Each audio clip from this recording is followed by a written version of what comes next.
Par ailleurs, vous avez été destinataire également de manière classique du compte-rendu des décisions prises par le maire en vertu de l'article 2122-22 du Code général des collectivités territoriales. Est-ce que là aussi, ces décisions appellent de votre part des interventions? Je vous donne la parole, madame.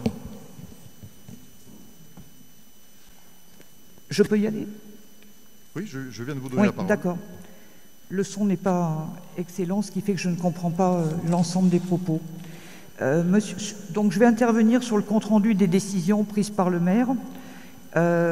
Donc, monsieur le maire et chers collègues, je m'interroge sur un point précis du cadre qui délègue au maire certaines attributions du conseil municipal en application de l'article 2122-22 du Code général des collectivités territoriales, et plus précisément sur l'article 16, qui vous permet d'ester en justice au nom de la commune, en se faisant assister le cas échéant par des avocats, soit en demande ou en défense, soit en intervention volontaire ou sur mise en cause, devant tous les degrés de juridiction de l'ordre judiciaire ou de l'ordre administratif, ainsi que le tribunal des conflits pour toutes les actions au fond ou en référé, destinées à préserver ou à garantir les intérêts de la collectivité territoriale, et de transiger avec les tiers dans la limite de 5 000 €.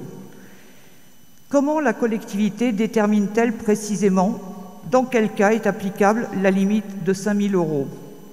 S'agit-il du montant prévisible du contentieux, ou du montant des frais d'avocat, ou du montant à réclamer à un tiers, ou réclamé par la partie adverse? Comment nous, élus de l'opposition, pouvons-nous nous assurer du bien-fondé de vos décisions, au vu des exposés sibyllins de votre présentation de ces décisions? Dans quel cadre déontologique vous situez-vous, par ailleurs, quand il s'agit d'une décision directement imputable au maire et non à ses services? Je vous remercie d'avance de répondre à ces questions. Merci. Très bien. C'est une question qui, en réalité, ne concerne aucun des points de ce compte-rendu. Si, il y a plusieurs décisions d'ester en justice. Madame, c'est moi qui donne la parole ici. Je vous l'ai donnée tout à l'heure, donc vous la reprendrez quand je vous la redonnerai, et je vous la redonnerai bien volontiers. Donc ce que je vous explique, c'est que ce que vous venez de dire ne concerne aucune décision précise, puisque vous n'avez vous-même cité aucune décision et aucun numéro de décision que vous avez dans le document. Ce que vous avez fait, c'est que vous avez posé une question d'ordre général sur l'application de cet article qui est pourtant très traditionnel dans toutes les collectivités.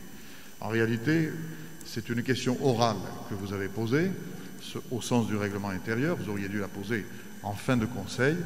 Donc ce que je vous propose, c'est qu'on vous répondra par courrier et précisément parce qu'il y avait en plus plusieurs questions dans votre question. Donc un courrier vous permettra d'avoir réponse aux interrogations qui sont les vôtres. Donc je donne la parole au doyen Rouget.